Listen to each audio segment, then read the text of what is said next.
Our hearts beat to the city streets. We began to feel. Welcome back to my new blog. আমি রিয়া আর আমার আশিয়ানায় তোমাদের সবাইকে অনেক অনেক ওয়েলকাম। সো আজকের ব্লগটাতে আমি তোমাদের সাথে শেয়ার করব আমার পুরো নাইটের রুটিন, আমি কিভাবে সংসারের কাজ গুছিয়ে রাত্রে শুতে যাই। তো আজকের ব্লগটা একদম প্রথম থেকে শেষ পর্যন্ত অবশ্যই দেখো, কিন্তু আমি আজকের ব্লগটা স্টার্ট করছি আফটারনুন থেকে। ঠিক, চলো যাওয়া যাক আমার ব্লগের মধ্যে, চলো।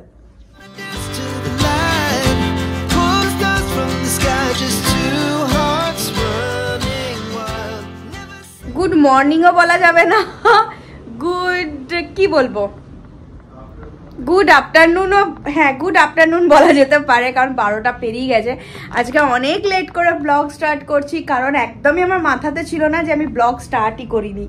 কারণ আজকে মানে উঠতে দেরি হয়নি, মানে উঠতে পারিনি, কারণ রুষা আজকে মানে যখনই উঠতে যাচ্ছি রুষা বুঝে যাচ্ছে যে আমি উঠছি, সো একদমই উঠতে দেয়নি ও, আর ওর চোখে পুরো ঘুম আছে, আর আমি উঠে গেলে ও পুরো উঠে দিচ্ছে। সো আমি ওর সাথে ওই জন্য শুয়েই থেকেছিলাম। তারপরে ও যখন ঘুমটা একটু গভীর হলো, তাও আমি ওঠার পর হয়তো 20 মিনিট ঘুমিয়েছে কি 25 মিনিট। তো তারপর উঠে একদম নাজেহাল অবস্থা, কাজের দিদি তো আসেনি, ছুটিতে আছে। এই এত মানে সব বাসি কাজ করতে, তারপর আজ আমার কাছাকাছি ছিল সেগুলো মেলা, রান্না করা, ঘর ঝাড় দিয়া, ঘর মোছা, সমস্ত। আর মাঝখানে রুষা আবার দিদির কাছে গেছিলো, দিদি অনেকক্ষণ রেখেছে বললে তাও অনেকটা হয়ে গেছে। এখন মোটামুটি সব কাজ কমপ্লিট হয়ে গেছে। আজকে ওর পাপা বাড়িতে আছে, ওকে তেল মাখিয়ে স্নান করিয়ে দিয়েছে। আর আমার এদিকে রান্না কমপ্লিট হয়ে গেছে, শুধু রান্নাঘরটা পরিষ্কার বাকি আছে, চান বাকি আছে, পুজো বাকি আছে। আর এখন বেজে গেছে 1:10, না হ্যাঁ 1:10। দেখো কিচেনের অবস্থা, দেখো এরকম কিচেনের অবস্থা দেখা তো ভালো লাগে না, বাট এটা বাস্তব। যারা কিচেনে কাজ করে এইরকমই বাস্তবটা থাকে, পরে পরিষ্কার পরিচ্ছন্ন করে হয়তো ক্যামেরার সামনে দেখায়, বাট সবসময় বাস্তবটাও দেখানো দরকার, তাই না? এ দেখো এত এত বাসন পড়ে আছে, এগুলো সব মাছ দেওয়া আছে, এত এত জল ভরলাম, এগুলো সব রাখবো, ব্যাস এগুলো সব করতে বাকি আছে। হ্যাঁ তুমি নিজে বের করেছো জুতোটা? ও রুষা, ও রুষা, ও রুষা, ও রুষা, নো ওটা নয়, ওখানে তেল আছে। বলো বেটু, no no no no no no no. রুষা লাগছে, মামা একবার নো নো বলে দাও। নো নো এমনি বলো, নো নো নো, যা ব্যাস।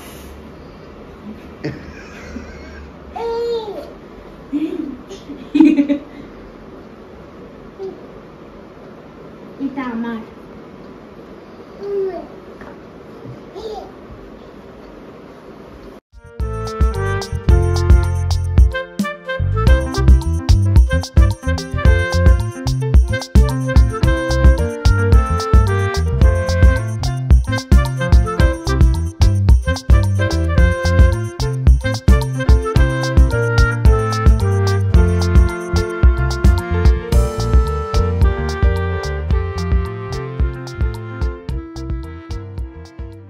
তুমি কোথায় যাচ্ছ?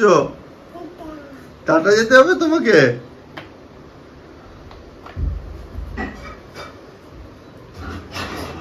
নতুন জুতো পরে তুমি টাটা যেতে হবে তোমাকে? হ্যাঁ ওকে, চলে যাচ্ছ এদিকে। তুমি যাবে না, কোথাও যাচ্ছ না তুমি, না টাটা যাচ্ছ না তুমি। হ্যাঁ আই কোথায় যাবে তুমি? টাটা যাবে না তো, নিয়ে যাচ্ছি না আমরা তোমাকে টাটা বাইরে। এখন দেখো বদমাইশি,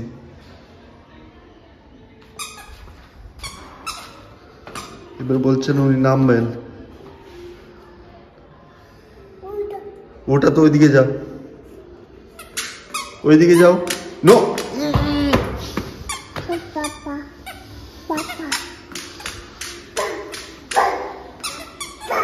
ওঠো ওঠো ওঠো ওঠো ওঠো, হ্যাঁ ওঠো, গুড গার্ল। এরপর বাকিটা ওঠো, ওরকম ধরে ধরে ওঠো। এবার উপর দিকটা চল, ওঠো, ঘোরো ঘোরো।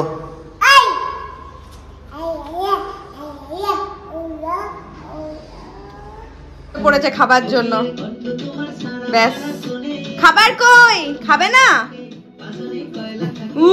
ওই তো খাবার। আজকে একবার তোমাদেরকে খাবার দেখিয়ে দিই। এখানে শুক্তো আছে, এখানে ডাল করেছি, মানে বেশি করে করেছি, কালকে থাকলে থাকবে। আর এখানে কালকে 1 পিস মাছের তরকারি আছে। এখানে ডাটা কুমড়ো শাকের চচ্চড়ি দিয়েছে, ডাটা চচ্চড়ি অনিন্দিতা। এখানে আমার আর রুষার ডিম সেদ্ধ আছে, শুভ মাছ খাবে। আর এখানে আমি শিম ভাজা আর ফুলকপি ভাজা করেছি। আর এখানে ভাত আছে, আরেকজন দেখছে কি কি মেনুতে আছে দাঁড়িয়ে দাঁড়িয়ে। আর এখানে তো রুষার খিচুড়ি আর ডিম সেদ্ধ। এই দেখো, এতক্ষণ পুরো কিচেন একদম ক্লিয়ার করলাম, সমস্ত বাসন মেজে গ্যাস পরিষ্কার করে, দেখতেই পাচ্ছ। ব্যাস, এবারে দেখতে কেমন লাগছে বলো তো? এটা বাস্তবের পরের রূপ। স্নান পুজো হলো, শুভ এখন স্নান করতে গেল, তো একবারে খেয়ে রুষাকে নিয়ে শোবো। আর এই এখন 2 মিনিট বসবো, কাজের ফাঁকে ফাঁকে আমাকে এডিটিং কমপ্লিট করতে হয়। আমি অনেক কষ্টে, মানে পার ডে ওই বেবিকে নিয়ে যে আমি ভিডিও বানাই, সেটা ভিডিওটা দেখবার সময় সিরিয়াস মনে হয়, ও কত ইজি বা ভিডিও দেখছি, কিন্তু কত যে টাইম লাগে বিশ্বাস করো। আমি যে অন্য কিছু ভিডিও দেখবো বা অন্য কিছু তৈরি করবো, আমি সেটুকু সময় পাই না এখন। তো তাও মানে আমি ইউটিউবে শর্ট দিই, সেই শর্টগুলোই আমি এখন রিলে ফেসবুকে দিচ্ছি। বাট আমি অন্য কিছু আইডিয়া লাগাবো, বা আমার একটা কবিতা চ্যানেল ছিল, সেটাকে যে আমি কন্টিনিউ করব সেই সময়টা নেই। আমি এইটা অনেক কষ্ট করে ভিডিও এডিট করি, যেটুকু টাইম পাই না আমি ভিডিওটা এডিট করতেই থাকি, একটু একটু করে রাখি বলে অতটা চাপ লাগে না। এই যে 3টের সময় দিতে হবে, এখনও আমার থাম্বনেল তৈরি হয়নি, টাইটেল দেয়া হয়নি, মানে অনেক সিস্টেম আছে। ভিডিওটা বানিয়ে যে আপলোড করে দিলাম তা কিন্তু নয়, মানে পুরো প্রসিডিওরটা কমপ্লিট করতে মিনিমাম 45 মিনিট লাগে। সমস্ত ভিডিওটা দেওয়ার পর সেটিং করতে, ভাবনা চিন্তা করতে, থাম্বনেল রেডি করতে অনেক টাইম লাগে, আর এডিটিংয়ে তো টাইম লাগবেই। তো এখন জাস্ট 5 মিনিটের মতো বসি, যতক্ষণ শুভ স্নান করছে ততক্ষণ আমি থাম্বনেলটা রেডি করে নিই। আর আমি এইভাবেই কাজ করি। গুড ইভিনিং এভরিওয়ান, এখন ঢুকে পড়েছি কিচেনে চা করতে। ওই দেখো আসছে আরেকজন, দেখবে মাম্মা কার সাথে কথা বলছে, এসো এসো এসো। দেখো দেখো, সবাই তোমাকে দেখতে পাবে। তুমি যে কত দুষ্টুপুরি হয়েছো, হ্যাঁ, প্রত্যেকদিন একটু করে ঘুমোচ্ছে, আর যে আমাদের ঘুম আসছে উঠে দিচ্ছে, আর টাম আর টাম আর টাম করে উঠাচ্ছে, এই টাম টাম টাম।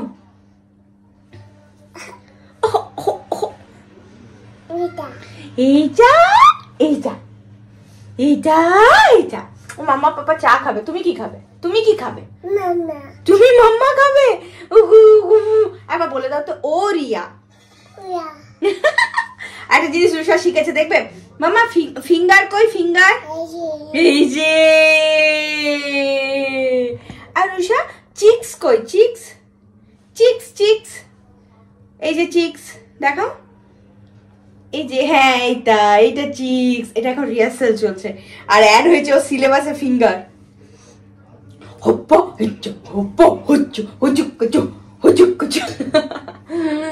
চলো চলো চ করি, চ করি।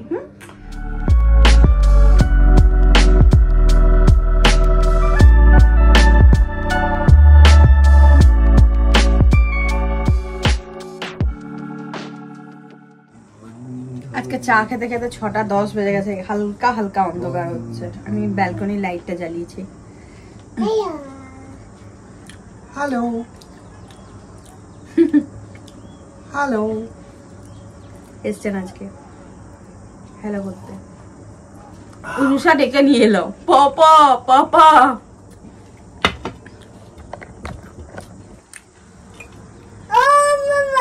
ও বাবা, তুমি যখন আসনি তখন এখানে আমি আর পাপা দুজনে চেয়ারে বসে চা খেতাম, চায় পে চর্চা, গপ্প করতাম। এখন পাপা একদমই আছে না, এবার থেকে তুমি বসবে। আমি কিছু বুঝলাম না কি বললি।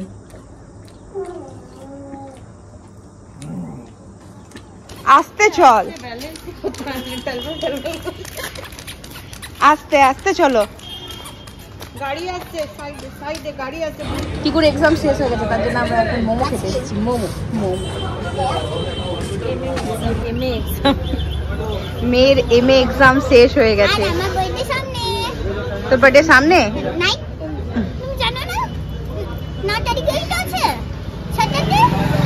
তোর বার্থডে? জানতাম না তো।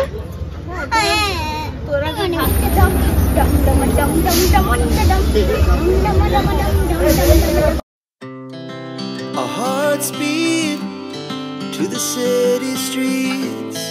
We began to feel the fire. We rise like tall buildings. দুই বোনকে পাঠিয়ে দিয়েছি, টিকুকে শুভর সাথে আর রুষাকেও শুভর সাথে। বাড়ি চলে গেছে, শুভ ফিরছিল। আর এখন এই যে আয়রন আমি করতে দিলাম, আর দিদি আয়রনগুলো নিয়ে গেল, যে রান্নাঘর ডিউটি সব জামা ছিল। আর এই যে পকোড়াও নিয়েছি, দারুণ পকোড়া করেছিল। পকোড়া খেতে খেতে আসছি, ও পকোড়া নিয়েছিল, ওর থেকে আমি নিয়ে নিলাম, খেতে খেতে আসছি। গোলুকে চাপাচ্ছে, নিজে না চেপে। তো আজ আমি তোমাদের সাথে আমার নাইট রুটিনটা শেয়ার করব। এখন আমি কিচেনে ঢুকে গেছি ডিনারের প্রিপারেশন করতে। আর যেহেতু 10:30টার মধ্যে আমরা শুয়ে পড়ি, তো আমি চেষ্টা করি 8:30টার মধ্যে কিচেনে ঢুকে যেতে।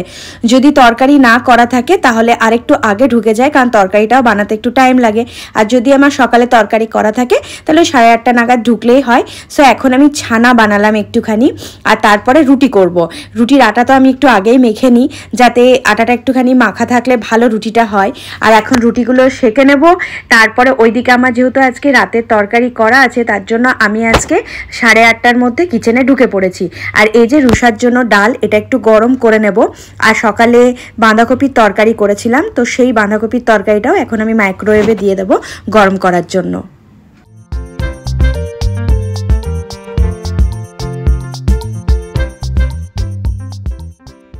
ডিনার কমপ্লিট রেডি হয়ে গেলে আমি সমস্ত ডিনারে যা যা মেনু থাকে সব ডাইনিং টেবিলে সাজিয়ে নিই। আর এইদিকে দেখো রুষার খাবারটা, রুটিটা ডালের মধ্যে ভিজিয়ে ওকে খাই দিলাম। আর আজকে ওকে আমি ফার্স্ট একটু ছানা ট্রাই করছিলাম, বাট ও খেলো না সেই রকম। তারপরে চলে আসি বেডরুমটা রেডি করতে, ঝাড়াঝুড়ি করতে। আর তারপরে ও যা যা লাগে সেটা সামনে রেখে নিই, যাতে ওকে রেডি করতে নাইটের জন্য সুবিধা হয়। তারপরে এইদিকে চলে আসি আমি কিচেন কাউন্টারগুলো সমস্ত কিছু পরিষ্কার করতে। আর কিচেনে যখন আমি বেসিনটা পরিষ্কার করি, তখন আমি হলঘরেরও বেসিনটা পরিষ্কার করে রেখে দিই, যাতে পরের দিন আমার কোনো চাপ না থাকে। যখন সংসারের সব কাজ তোমাকে করতে হবে, তখন গুছিয়ে যাতে তোমার সুবিধা হয় সেরকম করাই ভালো, তাই না? আর বাড়ি যত কার্পেট থাকে সব আমি রাত্রেই তুলে রেখে দিই, কারণ আমি সকালে উঠে ঝাঁট একবার দিয়ে দিই। আমার কাজের দিদি যখন আসে আমি একবার কিন্তু সকালে ঝাঁট দিয়ে দিই। তারপরে আমার বাইরে একটা আলাদা ডাস্টবিন থাকে, সেই ডাস্টবিনটা আমি ভেতরে ঢুকিয়ে নিই। এই ডাস্টবিনের কাজটা কিন্তু বিশাল বড় কাজ। সমস্ত বাড়ির যে দুটো ডাস্টবিন আমার থাকে, একটা রুষার ডাস্টবিন থাকে আর একটা আমার কিচেনে, সেটা আমি ওই ডাস্টবিনের মধ্যে রেডি করে রেখে দিই। কারণ সকালে যদি একটুখানি দেরি হয় বা মানে যাই হোক, একটু যদি তাড়াতাড়িও ডাস্টবিনওয়ালা চলে আসে, আমার জাস্ট ওই ডাব্বাটা বের করে দিলেই হয়ে যায়। বারবার এইখান থেকে ওইখান থেকে কালেক্ট করতে হয় না। তারপরে আমি কি করি দেখো, ওইখানে সব রেডি করে আমি রেখে দিচ্ছি। আর তারপরে ডাস্টবিনটা ভালো করে ধুয়ে আমি ব্যালকনিতে রেখে দিই, কারণ সকালবেলায় পুরো ব্যালকনি মানে পুরো রাত থাকে। তাহলে আমি সকালে যখন ডাস্টবিনটা তুলি তখন একদম ফ্রেশ ডাস্টবিন পেয়ে যাই। সকালবেলায় তুমি যদি ডাস্টবিন পরিষ্কার করো তাহলে তো ডাস্টবিন ভেজা থাকবে, তাই না? এই জন্য। আর রাতে রুষা জলটাও গরম করে আমি রেখে দিই। আর একবার রুমগুলো তোমাকে দেখাই যে কতটা শান্তি লাগছে। তুমি যখন শুতে যাবে তখন কতটা ভালো লাগে, আর যখন তুমি সকালবেলায় ঘুম থেকে উঠবে তখন ঘরগুলো এরকম ক্লিন দেখে মনটা কত শান্তি লাগে বলো। প্রত্যেকটা রুম আমি এইভাবে গুছিয়ে যাই। কিচেনে যখন আমি ঢুকি সকালে, তখন আমার যেন কিচেনে কাজ করার এনার্জি থাকে, সেই রকম কিচেনটাও করে দিয়ে যায়। দেখতে পাচ্ছ কিচেন একদম টিপটপ, প্রত্যেকটা কর্নার আমি ঠিকঠাক করে যাই। সকালে উঠে আবার হবে, বারবার হবে ঘর নোংরা, তাই না? কিন্তু একটু যদি সাথে সাথে পরিষ্কার করে নেওয়া হয়, নিজের কাজটাও কম হয় আর দেখতেও সুন্দর লাগে। প্রত্যেকটা কর্নার দেখো ভালোভাবে গুছিয়ে নিয়েছি। তো এটাই হচ্ছে আমার রাতের রুটিন। কেমন লাগলো তোমাদের? তো আজকে তোমাদের সাথে নাইট রুটিনটা শেয়ার করলাম, আর কেমন লাগলো অবশ্যই জানিও।